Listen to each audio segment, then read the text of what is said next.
Dahil nga ang mahal na prinsipe ang natasan ng mahal na hari upang pangasiwaan ang kanyang mga alaga, kaya agad nagsagawa ng ritual ang mahal na prinsipe at nang sa ganon ay mapabilis ang pagpunta ng mahal na prinsipe sa nayon ng mahal na Goryo. Pagkarating ng mahal na prinsipe sa nayon ng Goryo, agad na nga kinuha ang isa sa pinakapaboritong pagkain ng mga alaga ng mahal na hari. At ito na nga ay nakuha na nga ng mahal na prinsipe ang isa sa pinakapaborito ng mga alaga ng mahal na hari, na kung tawagin nga dito sa bayan ng Goryo ay ito ay kurwat ka, na kung saan sa lengguwahe ng Pilipino ay isang itong uri ng tanim na saging na kung saan ay masustansya at ang bibigay ng kalakasan sa pangangatawan ng mga alaga ng mahal na hari. Agad na nga dinala ng mahal na prinsipe ang mga paboritong pagkain ng mga alaga ng mahal na hari. Karating dito sa palasyo ng Tralalayo Tralela, agad na nga sinagawa ng mahal na prinsipe ang pamamaraan ng pagluto, na kung saan ay hindi maayos ang pagluto ay mayayari at masisisanti tayo sa ating mga trabaho. At ayaw ko namang mangyari iyon sa mahal na prinsipe, kaya agad na ang inaayos ang pagtrabaho ng mahal na prinsipe at nang sa ganon ay masagawa ang maayos na pagluto ng pagkain ng mga alaga ng mahal na hari. Ang mahal na prinsipe na nga pinagkakatiwala ng mahal na hari na palaging magluluto ng pagkain ng kanyang mga alaga, sapagkat ang mahal na prinsipe ang palaging hinahanap ng pagkain ng luto na kung saan ay paborito ang kainin ng mga alaga ng mahal na hari. Habang ang mahal na hari naman ay naiwan sa palasyo ng Kingdo, sapagkat sa araw na to ay kaarawan ng mahal na hari, kaya nagsasagawa ng pagpupulong at pagluluto na kung saan ay handa sa kaarawan ng mahal na hari. Kaya kung may mensahe man kayo sa mahal na hari, ay agad na lang kayo magpadala ng mensahe sa mahal na prinsipe upang iparating ng mahal na prinsipe ang inyong mensahe sa mahal na hari. Kung gusto nyo naman na dumalo sa kaarawan ng mahal na hari o makisalo sa salo-salo isinagawa ng mahal na hari, ay agad na lang kayong pumunta sa kaharian ng Kongdo, kung nasaan ay imbitado kayo ng mahal na prinsipe, at nang sa ganon ay mabusog kayo sa mga handa na inahain ng mahal na hari.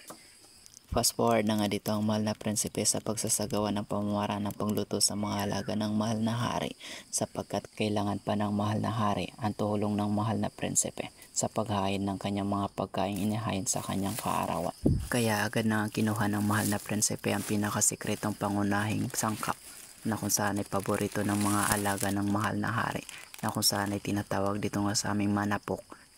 na kung saan nagbibigay kalakasan sa mga alaga ng mahal na hari, kalakasan sa pangangatawan na kung saan kapag ikaw ay iniwan ay hindi mo na maramdaman ang sakit na kanyang pagbitaw sa iyong nakaraan. Aray ko naman mahal na prinsipe. At ito na nga ang mahal na prinsipe na sinasagawa na nga ang pamamaraan ng pagluto na kung saan ay napapasarap at kung saan ay papasarapin pa ng mahal na prinsipe ang pagkain ng mga alaga ng mahal na hari. Kung ito nga pinapakain ng mahal na hari sa kanyang mga alaga na kung saan ang luto ng mahal na prinsipe ay agad nga nauubos at napaparami ang kain ng kanyang mga alaga, at talaga naman nabubusog sa bawat pakain ng mahal na hari sa kanyang mga alaga. At dahil lamang yan sa mga sikreto na sangkap na nilalagay ng mahal na prinsipe na kung saan ay tawagin ngay manapok nga kung saan ay paborito nga talaga ng mga alaga ng mahal na hari, na kapag ka ito nga kanyang kinakain, ako talagang tuwang-tuwa naman talaga ang mga alaga ng mahal na hari. Kaya hindi nag-aalinlangan ng mahal na prinsipe na ibinuhos ang manapok. Ibinuhos na nga ng mahal na prinsipe ng walang alinlangan ng manapok sa itinadtad na saging, na kung saan talaga naman na kahit na ang mahal na prinsipe ay natatakam sa kanyang isinasagawang orasyon sa kanyang isinasagawang pagluluto.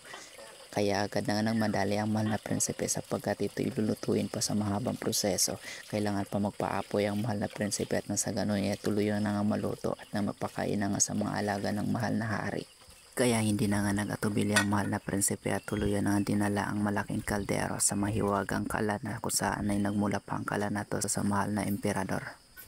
Isang patunay nga lang nga kapag ang kalan mo ay nagmula sa mahal na emperador ay mabilis ito maluluto. Tingnan mo naman na talaga kapag ang mahal na prinsipe ang nagluto, tsak na pati ikaw ay matatakam sa mga pagkain na inuluto ng mahal na prinsipe para sa mga alaga ng mahal na hari nga lang. At kapag ikaw ay nagluto sa kalan na nagmula sa mahal na emperador, talagang saglit lang ang pagluluto na kung kahit anumang pagklase ng potahe o anumang klaseng pagkain ang iyong lulutuin. Kapag ang ginamit mong kalan ay nagmula sa mahal na emperador, at tsak na saglit lang itong maluluto.